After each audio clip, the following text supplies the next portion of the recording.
family repast, bachelorette party, wedding and reception, baby shower, corporate meeting, social club event. Call us today. Don't wait. 901-244-6874. The all-new SVP Banquet and Event Center. You're talking about a good time shield. When we all alone. Come on now. Center Stage Gospel Music live from Memphis, Tennessee, featuring gospel artists from around the world. Toe tapping, hand clapping, down home gospel music. Watch on Roku, Fire TV, Apple TV, and your local Comcast. Download the SVP TV app now on your smart television and mobile device. Center Stage Gospel season premieres Sunday, 8 p.m. Central. Tune in to Talking Law with attorney Daryl O'Neill and the special guest host, attorney Jerome Payne. Live TV talk on your digital device, on Roku, Fire TV, and Apple TV. Download the SVP TV app right now. Check us out every Tuesday on Comcast Cable, Channel 17, 8:30 p.m. And we are live every Friday on Facebook Live, 6 o'clock in the evening. You've got a question? Our attorneys have the answer. So let's talk law with attorney Daryl O'Neill on the SVP TV network. Welcome to Talking Law with Daryl O'Neill. I'm your host. I got my main man with me, Jerome. What's up, Daryl? Hey, man, another day in the neighborhood. Yes, sir. You know, again, we always giving these options here. You know, if you got Facebook Live, I mean, you can pick the phone up and call us and we'll answer these questions. All right. If you got, you know, if you're on YouTube Live or you got Roku, Fire Stick, Amazon, you know, Apple TV, or the SVP TV network app, you can use any of those things and come on live. We'll answer you your questions. Yes, sir. So let's give our shout out. Shout out to California still. My son's still hanging out in California. Okay. Shout out to Little Rock, Arkansas. Shout out to West Memphis, Arkansas. Shout out to Shelby County, Memphis. Shout out to Mississippi. And Mom, shout out to the great state of Missouri. All right, Daryl. All right now. That's a mouthful, man. Man, that's some stuff there. You know, Jerome, we were talking last week. We were talking, you know, we talked a little bit more, but we were talking about, you know, the financial change in the market. Okay. And we were talking about, you know, people are now needing that restart thing. Daryl, you're absolutely right. These are exciting times anyway. Mm-hmm. You know, that the stimulus money came in at the right time. We picked up 2 stimulus checks. Mm-hmm. We had enhanced unemployment, enhanced food stamps, paying the rent, paying the mortgages. I mean, money was just flowing. And people really did do a good job, Daryl, because it's been about 2 years now. And so it's all those funds are finally fading away.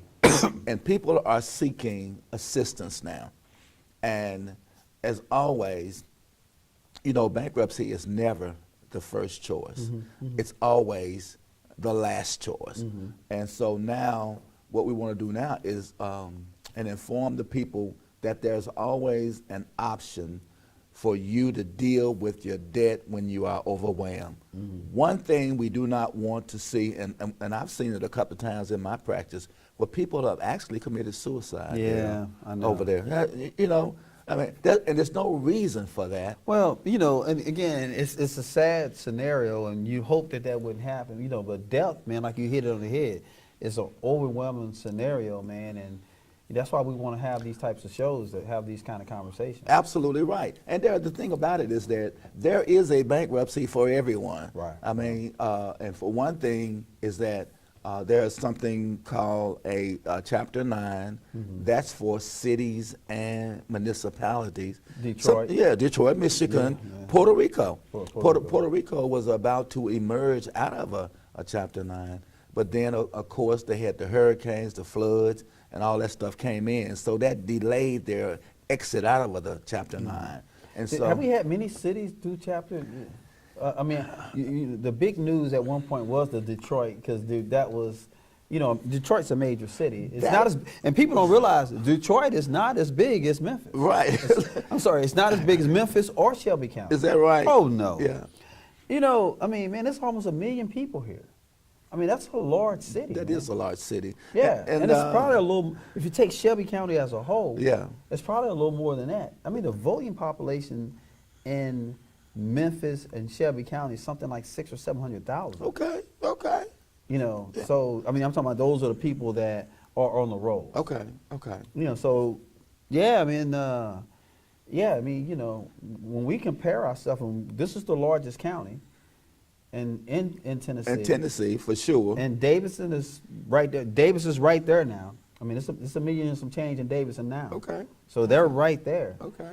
Until I got here, I didn't realize that, you know, it's a big city with a small town flavor. Daryl, don't say that. I mean, this Because look, million people. How many people think in Atlanta? How many people you think in Atlanta? I don't know for sure. But it's more people. It's about the size of Memphis, or is it larger just than about Memphis? the size of Memphis. Well, that's Yeah. what I was about to say, is that at one point, Memphis and Atlanta were traveling basically side by side. Mm-hmm. Okay, so Atlanta gets Maynard Jackson as their mayor, as their first black mayor. Maynard Jackson is the one who made them outpace Memphis substantially. And it's because he made a decision that if anything was going to be built in Atlanta, it was going to be a shared experience. And so what he did was he created an incubator type system where the minority contractors certainly didn't have the kind of experience that the Caucasian did, but he required that they pair with them to build, and they built that huge, beautiful airport. I know, of course, you've been in there. Oh, many. Unfortunately, more times than I can remember. Look, Oh, yeah. you got to get in a shuttle to the different places all over the airport because it's so humongous. But none of those things that Atlanta did was done by whites only. It all had a combination of people who were in the city.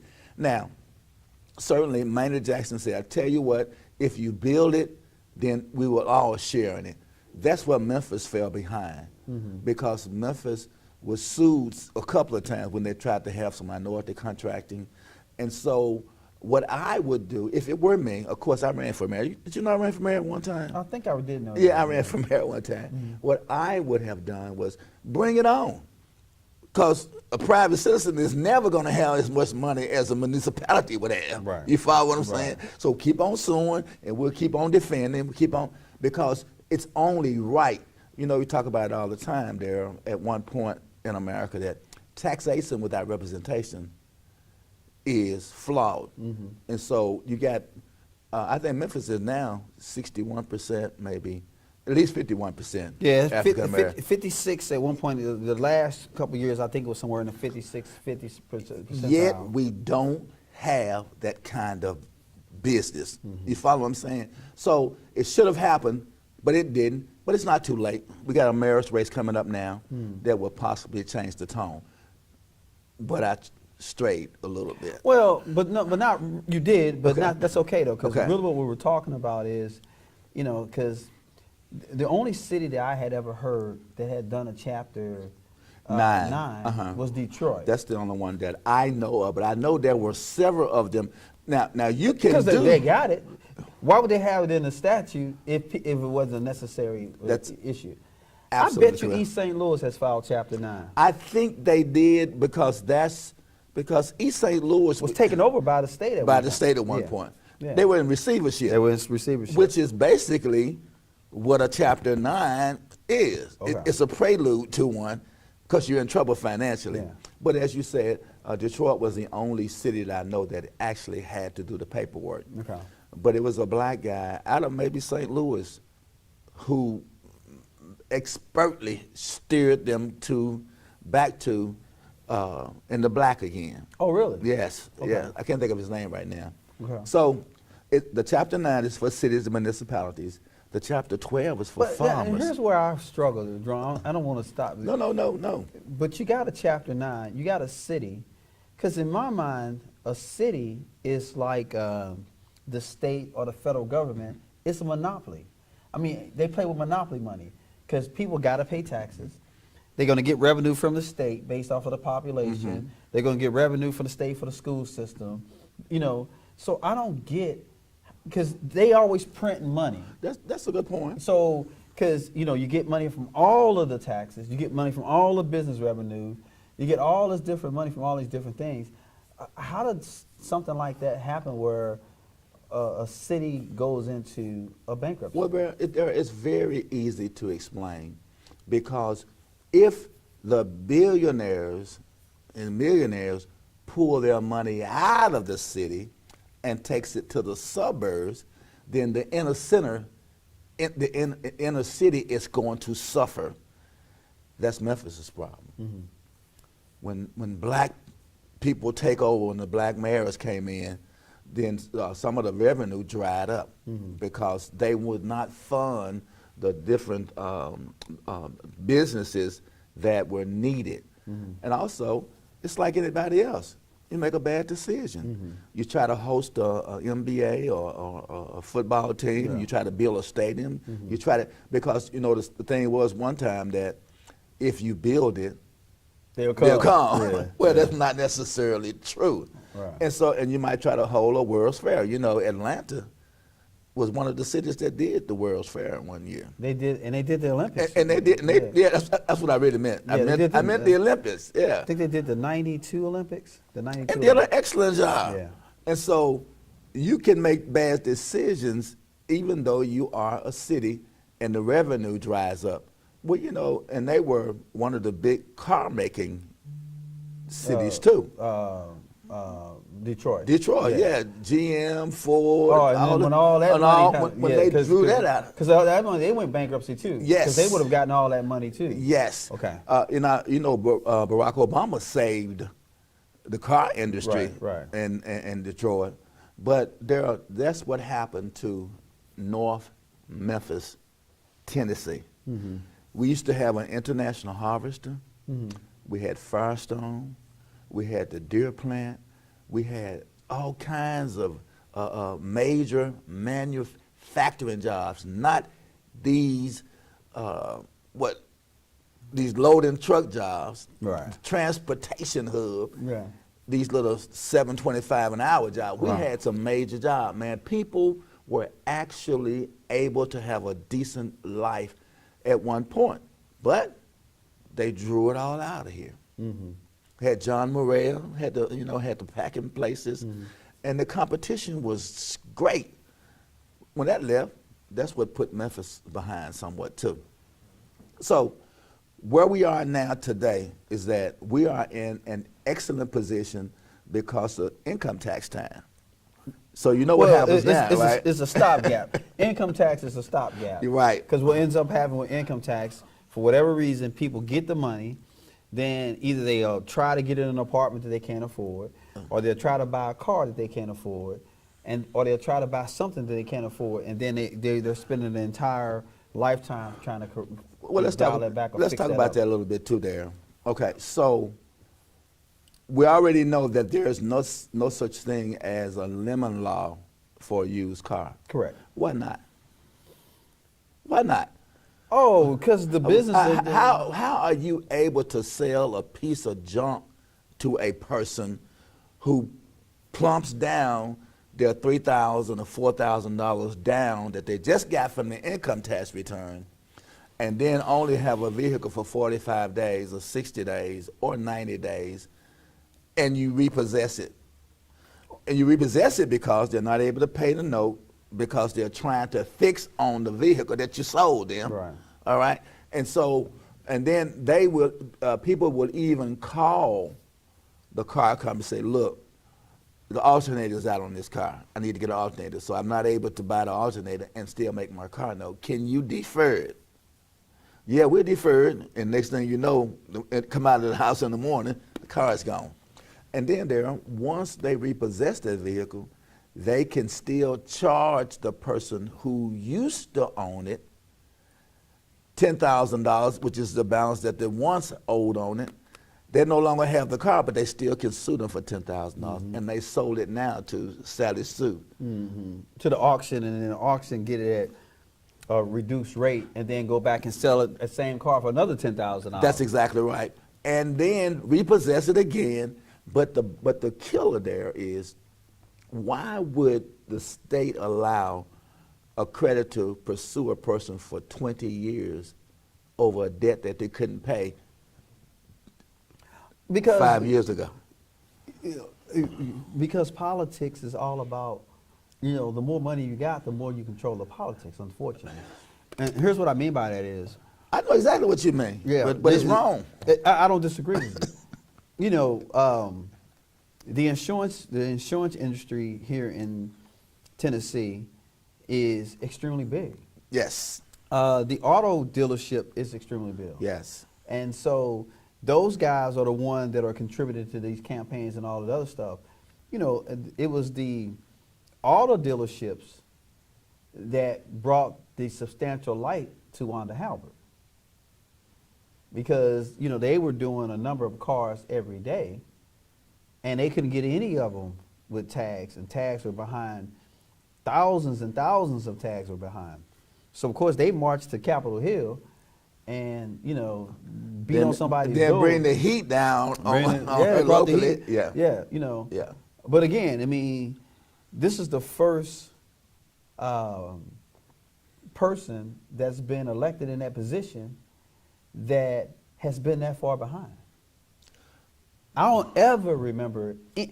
Dude, I've been here now since I got here in 98 or so, somewhere in that neighborhood. Okay. And 97. I don't remember since I've been here ever where the lines have been as substantial as they are to get your tags. On a daily basis. I don't disagree, but she said that she's not able to hire people, and that's the problem all over the city. Yeah, you can't hire people, but you're firing people. You can't. That's right. I forgot you had a situation. Yeah, you can't talk out of both sides of your neck. You hiring people and you firing people because they ain't kissing your butt. Yeah, I forgot. Yeah. So that's I forgot about that. Yeah. It's hypocritical. If I provide you something or provide you an opportunity and you don't take that opportunity, that's a different argument. But if you have quality people that been there for 8, 10, 15 years, then the only thing that's different is you. Right. That's a problem. Right. But the Chapter 9, though, Jerome, and that's why I struggle. Detroit is an anomaly.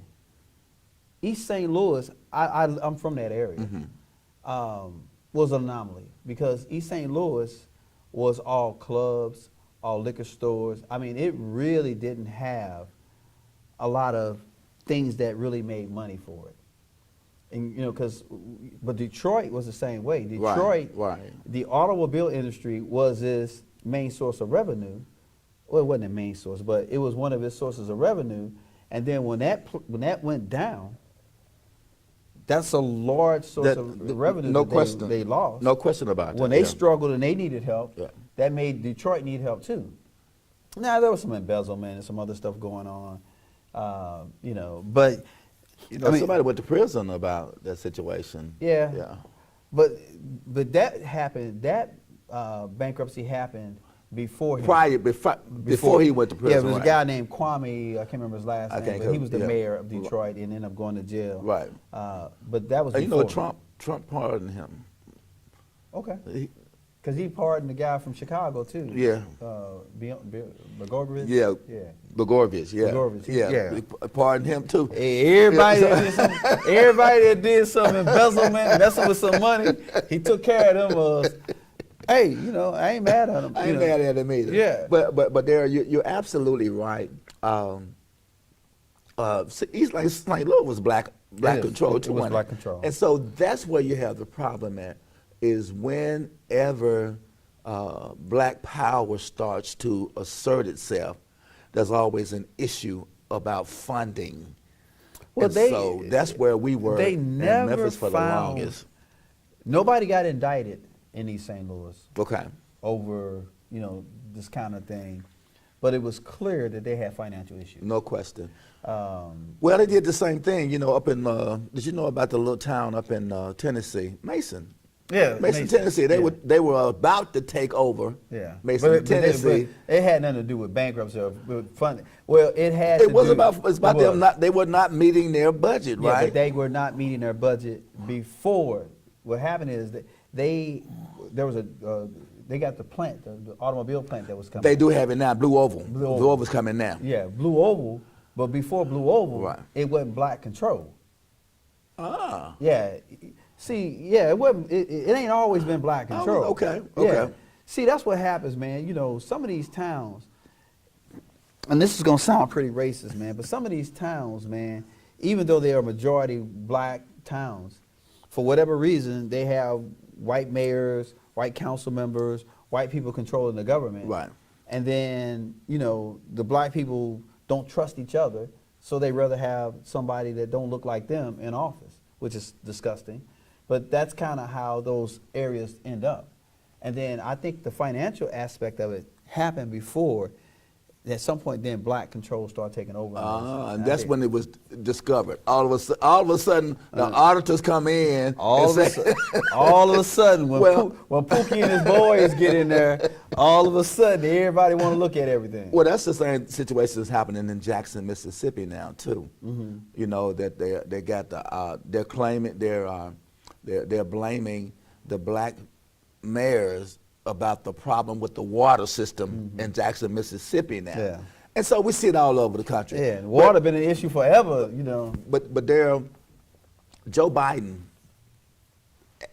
so far everything that Joe has done, I am very excited about it because he just put $100 million into diversity. He's ordered it again, diversity throughout the entire chain of the federal government. Try to find a place where you can integrate people into it. Police departments now are back sensitivity training. Trump stopped all of that while he was president. That and indictments and federal oversight, and I got all that. Yeah, He yeah, stopped I got us all of it. Well, it wasn't him; it was actually Sessions. But yeah, I got it. Okay. Yeah, Jeff Sessions, his attorney general. But yeah. So that's where we are. But there's a new day on the horizon, and that's what we are talking about now, is that there is no reason for anyone to be crushed by debt at this point. One thing, and I like this too there, in 2005 is when the law changed, when they came up with the BAP-CEPA. It's it's entitled Bankruptcy Abuse Prevention Code, or I think that's what the C stands for. But anyway, I got most of it. Yeah. BAP-CEPA. So, and because they were saying that people were really able to pay their bills, but rather than pay them, they were going to file bankruptcy. So they were calling themselves preventing it. Now President Clinton is the one who signed BAP-CEPA in. I didn't know that. Yeah, he did it because they were threatening to put something worse in, so he went on and signed that into law. So, But he could have, because what you do is veto it, and they Well, didn't have 2/3. they had to override. They could have overrode him. They had 66%. They had enough to do it because Mitch McConnell is cruel, man. Mitch McConnell, he put 3 Supreme Court justices in 18 months.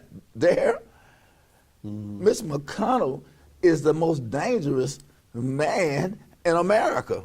And But he's down right now. He's down right now. And said he wasn't going to agree to do anything when Obama was coming out of office. That's exactly from the very first day. Merrick Garland was supposed to be a Supreme Court justice, That's and now he's the Attorney General. Attorney General Yeah. now. So there is a way out of the situation that we're in now, and it all comes from federal support, and it's the bankruptcy system, if needed.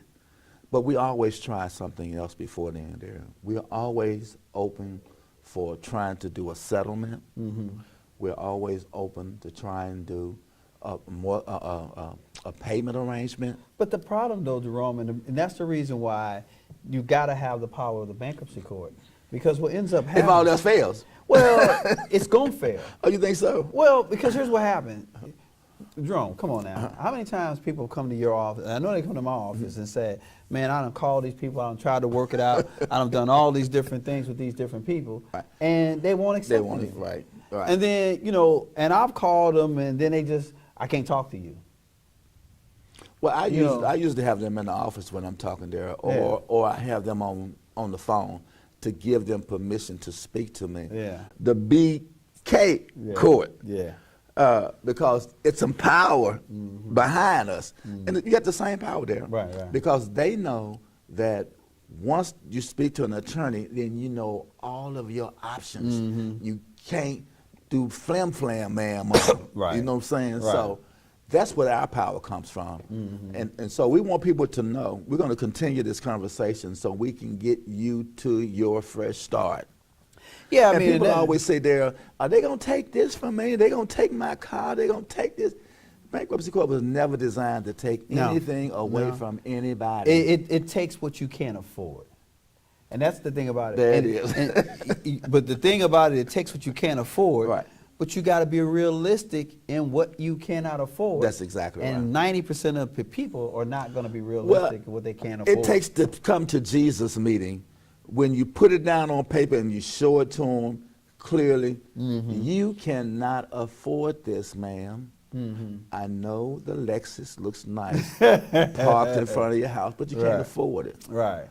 And I get people trying to buy, because what happens, and we're running out of time, but I'm getting excited now about helping people there. And I know that you are the same way. When you leave home every morning, you're hoping that there's somebody that you can help through an employment situation, lost pension, lost wages, lost that, and I'm the same way. When I leave home every morning, it's my desire to see how many people I can usher to their fresh start. That's what we do, man. Yeah. Well, we're going to continue down this path. We got a little more to talk about. Okay. I mean, we messed around with Chapter 9. Okay. So a lot of people ain't city, so that's new for them. That's okay. So we'll talk about some more of that next week. All right, y'all. Thank you for watching the show. We'll see you back next week.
Looking for something new? Who thought so? SVP is mixing things up, and digital TV, it'll never be the same.